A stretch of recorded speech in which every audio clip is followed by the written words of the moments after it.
Apóstol sin estola, capítulo 21. Sufrimientos y alegrías del legionario. Argentina es la nación que más se parece a Irlanda de todas las que he visto, escribía Alfie a casa. Las carreteras están orladas de hierba verde.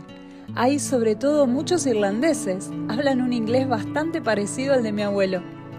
Con esto quería referirse Alfie a los muchos colonizadores irlandeses que se encuentran tanto en la Argentina como en la mayoría de los países transatlánticos. Irlanda no era tan fácil de olvidar. «Dime cómo pasas las noches frías», leemos en una carta dirigida a su madre.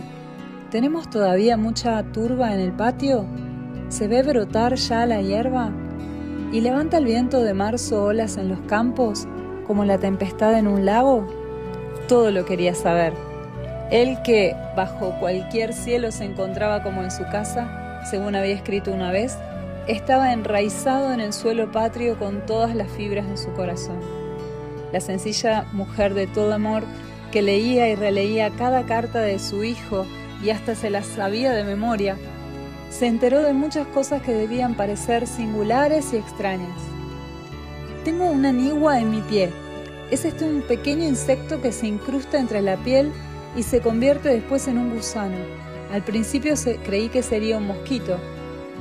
La nigua, o nigua, es conocida perfectamente en toda América del Sur.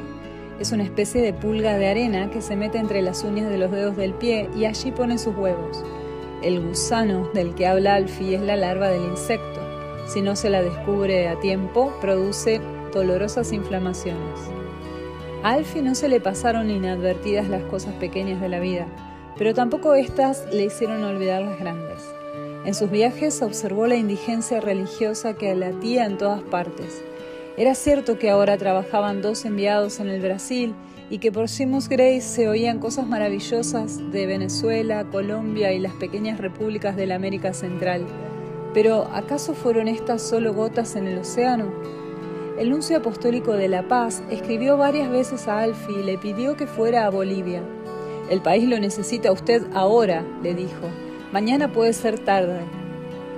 Esto era estremecedor, pero ¿no lo necesitaba la Argentina con el mismo apremio y quizá todavía con mayor urgencia? Alfie escribió una y otra vez al Concilium de Dublín. «Envíen más legionarios. ¿No tienen a ninguno? Nosotros necesitamos aquí muchos más». Era más fácil decir esto que hacerlo. La Legión de María no es una orden religiosa que pueda mandar a sus miembros a cualquier país. Ella debe esperar a que se les presenten personas adecuadas, puesto que rehúsa por sistema obligar a cualquiera que abandone su empleo o una carrera, surgen ulteriores dificultades. Además, tampoco dispone de recursos para enviar a un número ilimitado de enviados. A pesar de esto, las súplicas de Alfie no debían quedar sin resultado. Se puso muy contento al saber que una muchacha de Gales, una Tumi, se había ofrecido como enviada y que pronto iría a Sudamérica, probablemente a Bolivia. «Envíenla primero a Buenos Aires», escribió. «Yo la acompañaré luego a Bolivia y le enseñaré algunas cosas».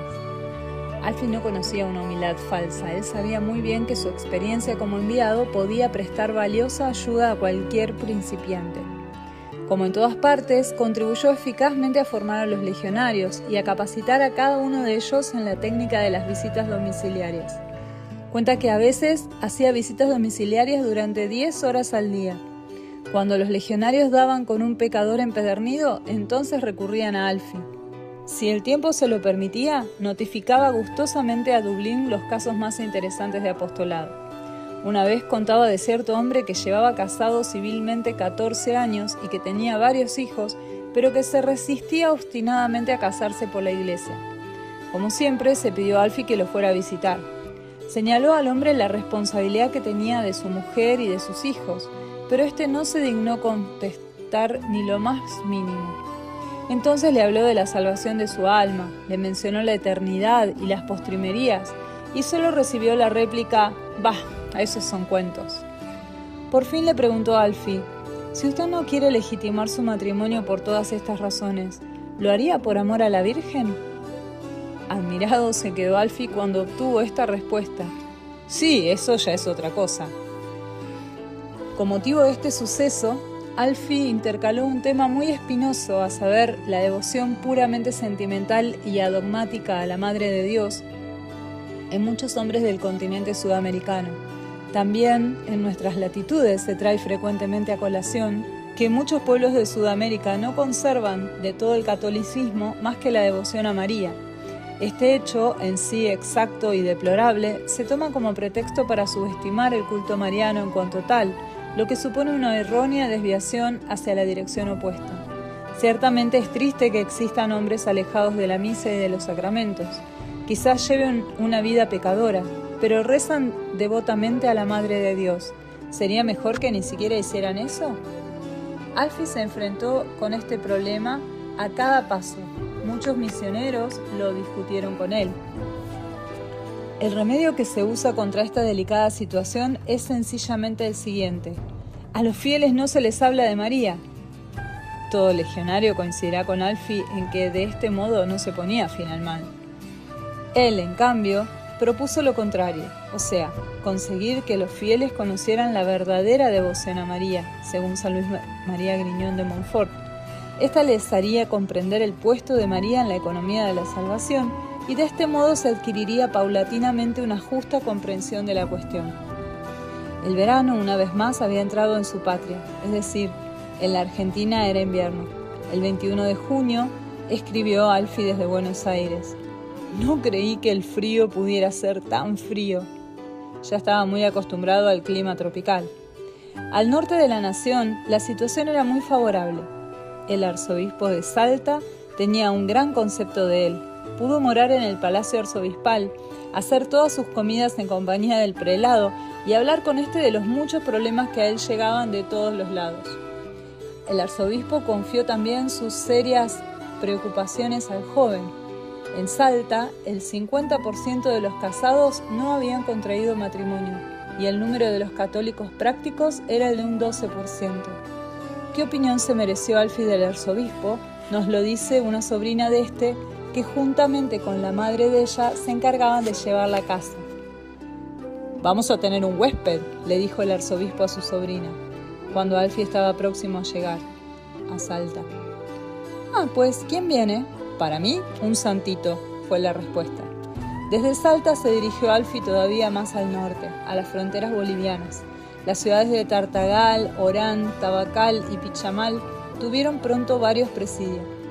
En uno de esos viajes formó también Alfie un grupo entre los emigrantes alemanes. Se presentaron 17, número no despreciable. Con todo, criticaron cada uno de los puntos del manual y la reunión finalizó alrededor de la medianoche después de mucho discutir. Alfie soportó pacientemente el diluvio de preguntas y objeciones, pero en su interior no comprendía una actitud tan hipercrítica. El tercer aniversario del año que partió desde Irlanda, el 16 de julio de 1957, lo pasó Alfie en medio del trabajo más activo. En vez de viajar como antes muchas horas en avión, escribió a casa, recorrí a pie los 20 kilómetros que hay a Pocitos y regresé de nuevo. ¿Cuántas marchas forzadas de esta clase hizo en el transcurso de su actividad? Solo en el cielo estarán escritas. De no haber sido precisamente el aniversario de su misión, nada hubiéramos sabido de lo que en este día había hecho.